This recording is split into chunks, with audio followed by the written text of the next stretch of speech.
When you were growing up, where was your favorite place to stay? Did your family have a favorite place to stay when you were growing up, when you traveled? Ours was Holiday Inn. You know why it was Holiday Inn for Dad? Because kids ate free. In the 70s and the early 80s, Holiday Inns had stay here, kids eat free, and so Dad had 4 kids, and that seemed like a pretty good deal to him, so we stayed at Holiday Inns.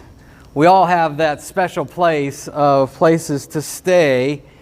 And if you were like me and you knew that you were traveling and you were going to be staying at a Holiday Inn, you started thinking about it. They also had what was called the holodomes back in those days.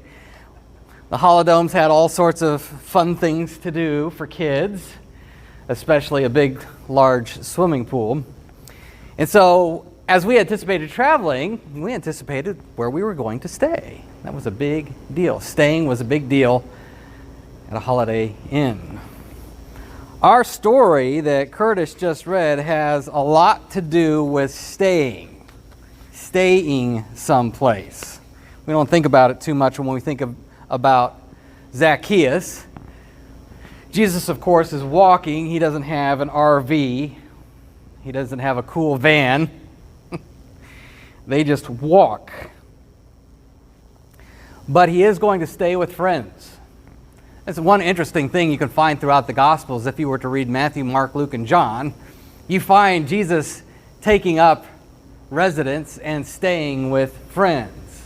And he's usually eating. That's not really a big part of our story today, but usually that is what is happening. In our Gospel story this morning, Zacchaeus is a wee little man. Some of us grew up singing that song. Zacchaeus was a wee little man was he.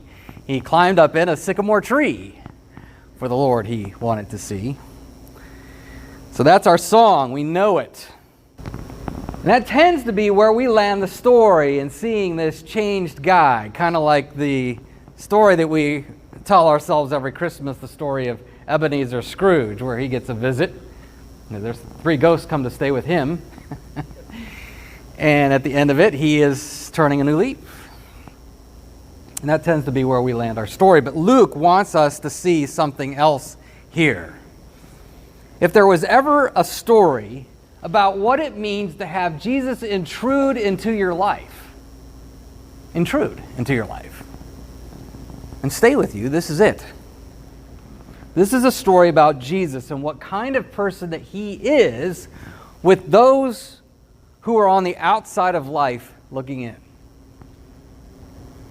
This is the one who is with the outcast. He's with the sinner. And that has been already a big deal in Luke. Jesus is accused of spending too much time with sinners. Those who are always seemingly on the wrong side of God's standards. Jesus seems to be spending a lot of time with them in this book. And that's part of this story with Zacchaeus. For one thing, this story is part of a larger story. If we're going to see what Jesus is doing with Zacchaeus, we need to see what he's doing in the larger story. In the larger story, Jesus, many chapters earlier in the book of Luke, has decided he is going to go to Jerusalem one final time.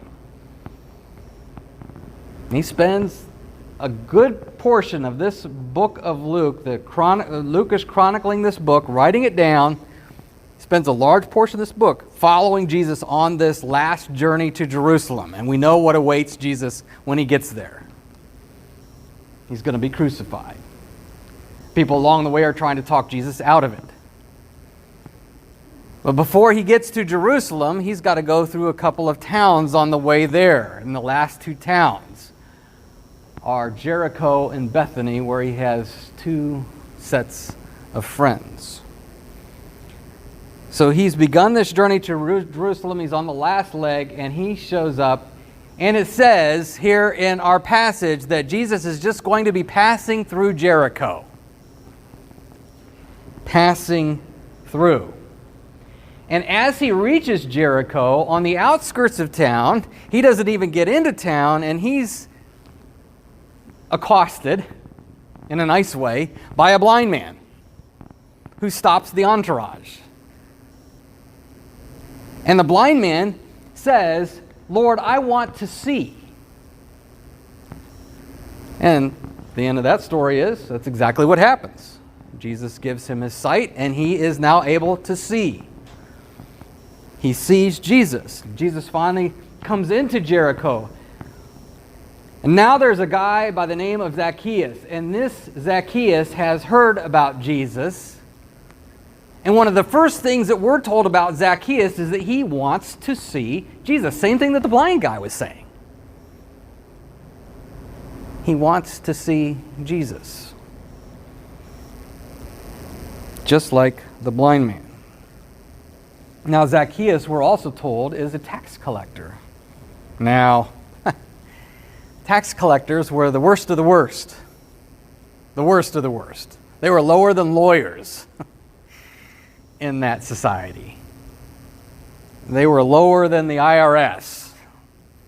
They were lower, they were lower than loan sharks. To be a tax collector meant, and that the word that shows up here is extortion. They were extortionists. They collected taxes on behalf of the Roman government. They were Jews, so their fellow Jews didn't really care for them working for the enemy. They were considered traitors. But then they were also overcharging and pocketing the difference. So, extortion, corruption, greed, and Rome winked at it. Rome didn't care. All Rome cared was they got their money. So by the time we get to Jesus' day, there's a pretty good racket going, and we're told that Zacchaeus is the chief tax collector in Jericho. So he's at the top. He's very, very rich on the backs of people who probably can't afford it. So he's living off of extortion. And because he's the chief tax collector, I guarantee you, everybody in town knows who Zacchaeus is. There's a part of me that thinks, that knows, knowing what word is described, there's probably a reason why that the crowd was a problem for Zacchaeus seeing Jesus. If it's the same kind of crowd that was trying to keep the blind man from seeing Jesus, they're keeping Zacchaeus from seeing Jesus because he's a despicable creature. But Jesus comes to town. He's headed to Jerusalem, passing through Jericho. And we quickly find that Jesus isn't simply passing through. Jesus never just passes through. He's going to stop. And stop he does. You see, there's a bad man in town named Zacchaeus, and he is in a tree. He is in a tree to see Jesus. He has run to the tree. He has climbed the tree. There is a sense of urgency in seeing Jesus. And then Jesus stops. Zacchaeus climbs the tree and he finds out that Jesus is looking for him. Jesus sees Zacchaeus. You see, Zacchaeus is running, but Jesus stops. And he says, "Come down, I'm going to your house." He doesn't just stop. Jesus stays. Jesus stays. Zacchaeus is in a hurry to see Jesus. Jesus stops. Jesus says he's going to stay, and then he says, "Hurry and come down." So Jesus even accentuates this idea of hurry. You've hurried to see me. Keep hurrying to see me because I am staying at your house. And so Zacchaeus does. He hurries and comes down. And Jesus says this, "Hurry because today I am going to your house." And that becomes important. We'll in just a few seconds, we're going to see why it's important. The language there, today. Anytime you heard that in that society, today, there was also this sense of urgency. It is happening right now. Today it is necessary to stay at your house. And that's the shock of this passage. Jesus is supposed to be just simply passing through. He is simply on his way to Jerusalem. I need to get through Jericho. I need to get on my way to Jerusalem. And the shock is he stops and he stays with the worst of the worst. The despicable one. He is intruding into Zacchaeus' life even before Zacchaeus asks or invites, or even before Zacchaeus even really believes in Jesus. Jesus is coming to stay. And we know what happens. We heard Curtis read the rest of the story. Zacchaeus hurries down the tree. The townspeople are beside themselves. Luke says for us, hey, Jesus, you see this? He's going to eat with a sinner. The worst of the worst. Look at this. And pretty soon, Zacchaeus is offering to repay all the people he's extorted 4 times the amount. Jesus goes to Zacchaeus' house. That's the highlight of the story. That's the unexpected. That's the delightful. That Jesus would do this, that he would come, stop, and stay. And somebody who doesn't deserve it. Somebody who wouldn't expect it.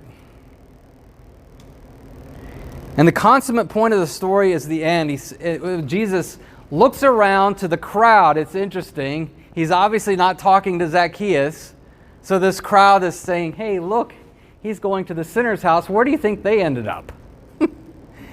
Because Jesus says this to them, today salvation has come to this house. And this man Zacchaeus is now a child of Abraham. Today salvation has come to this house. You see, going to Zacchaeus' house and bringing salvation to Zacchaeus is the point of the story. Remember what Jesus said? Today it is necessary for me to go to your house. And then Jesus says, today salvation has come to this house. That's the Zacchaeus story.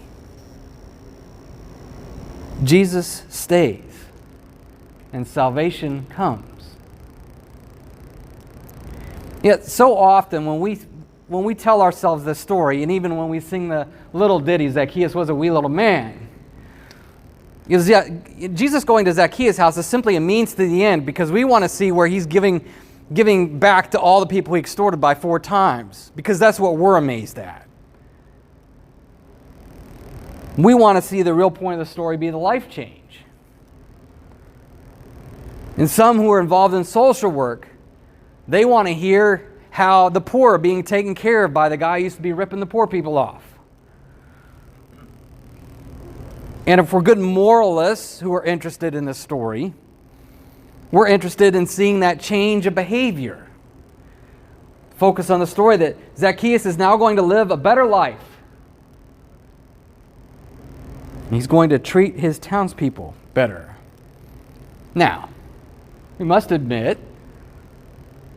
that there is a kernel of truth in both of those things. The poor are going to be taken care of. There is some life change here of Zacchaeus. He's changing his thinking regarding his money and what he's going to do with it. But that's not the point of the story. The point of the story is that Jesus shows up, Jesus stays, and salvation comes to the house. Salvation comes to Zacchaeus' house, and where it goes from there to the poor and to the life change, that's the result of Jesus coming to the house.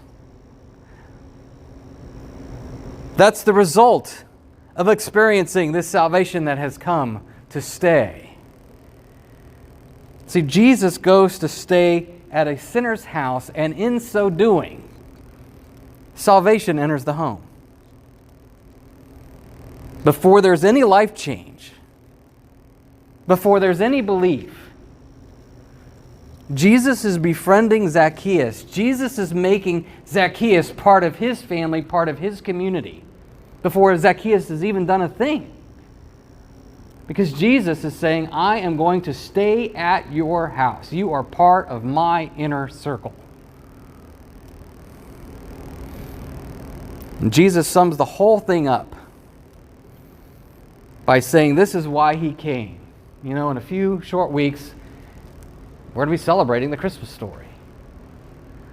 And here in Luke 19, Jesus, one of the few instances in the New Testament, unpacks for us why he came. He says, the Son of Man has come to seek and to save the lost.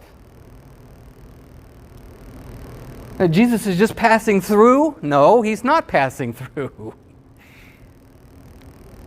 He's come to seek and to save.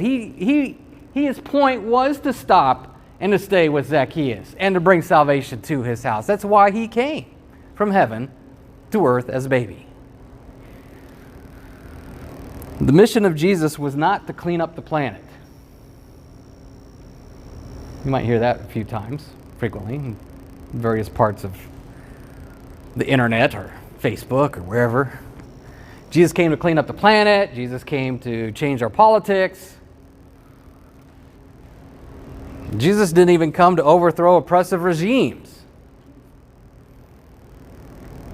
The mission of Jesus was and is to seek, to find, and to save those who are lost.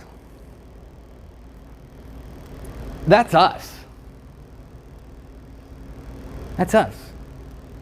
We have to see ourselves as the lost. Jesus came for us. We're the sinners. You see, in this story, we are Zacchaeus. We're Zacchaeus in the story. While we were still sinners, if we're going to talk like Paul does in the book of Romans, while we were still sinners, Jesus came to our house and he stayed, bringing salvation for us and giving salvation to us while we were still sinners. You see, all of us are Zacchaeus. We're all chief tax collectors, the worst of the worst. You know, if you were to unpack my life, if we were to spill it all out here, I'm the worst of the frauds. I'm a traitor. All the time. Every time I say a cross word or think a cross thought, I've betrayed Jesus. I'm as bad as anybody else. So we've cheated ourselves, we've cheated our loved ones. We're tax collectors. And we need Jesus to come and stay at our house and bring us salvation. We need Jesus, who is on his way to Jerusalem, to stop his entourage, to stop his journey, and to look at us and come and stay at our house. You see, when salvation comes to town, the blind see. The sinners experience Jesus and all he is and everything he's done. You know, in just a few short days, a few short weeks from this encounter with Jesus, Jesus is then going to go die for Zacchaeus and the townspeople. Salvation comes to town. Our salvation from sin and death and the devil and evil and all the bad stuff out there, all of that is wrapped up in Jesus. Jesus making his residence among us. While we were sinners, Jesus came to our house and brought us salvation. You know what's interesting about this story? Jesus never ever brings up what Zacchaeus has done. He doesn't. He doesn't have to. Jesus is bringing words of salvation. He's letting the gospel and who he is and what he is about to do for Zacchaeus have its effect. Zacchaeus is the one who brings it up. If we want change in our lives, if we see things that are amiss and a wreck, and I do, believe me, then I simply need to hear Christ's words of the gospel. Because they will have an effect. They show me who I am. They show me my desperate need for Jesus. They show me my desperate need for himself. That's what he does with his word. It's why we come here, to remind ourselves of our need, our desperate need for Jesus. See, Zacchaeus' life changed when Jesus came to his house bringing salvation. That's the gospel.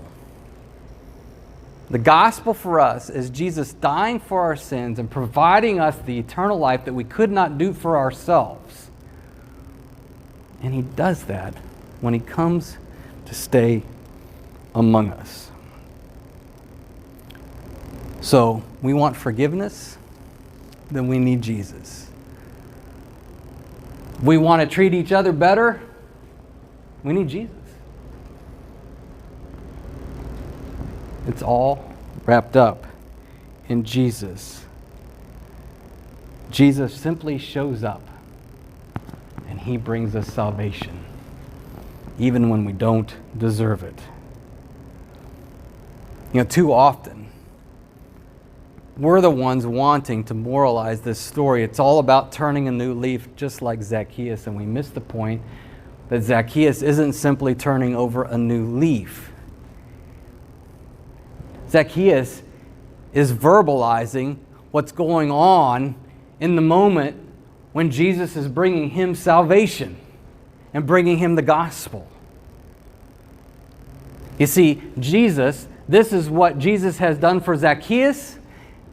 Zacchaeus is then motivated, this is what I'm going to do for my neighbor. You begin to hear the echoes, right? Loved by Jesus, for the love of Los Fresnos. It all starts with loved by Jesus. You don't get to love Los Fresnos on its own, because that's not the point of the story. The point of the story is loved by Jesus.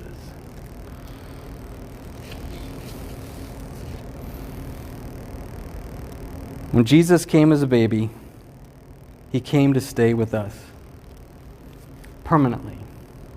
He's always with us. There's never a moment when Jesus is not with you. Because when Jesus comes to stay, he doesn't leave. He's always here. He's always with us. He's always ready to forgive. He's always ready with that word of salvation that we need in the moment when we have totally failed. Zacchaeus was a wee little man, and so are we. We are wee little men, terrible sinners who need Jesus to come and stop and stay with us. Salvation has come to our house. Not because we made a life change first. No, Jesus was intruding and coming into our lives already to bring us salvation. He came to seek and save us, and he does that every single day of our lives. And I need to hear him tell me in his word what he has done for me again and again and again. We are wee little men who need salvation to come to our house. And he has. It's what he's done in his death and resurrection for us. That's the point of the Zacchaeus story.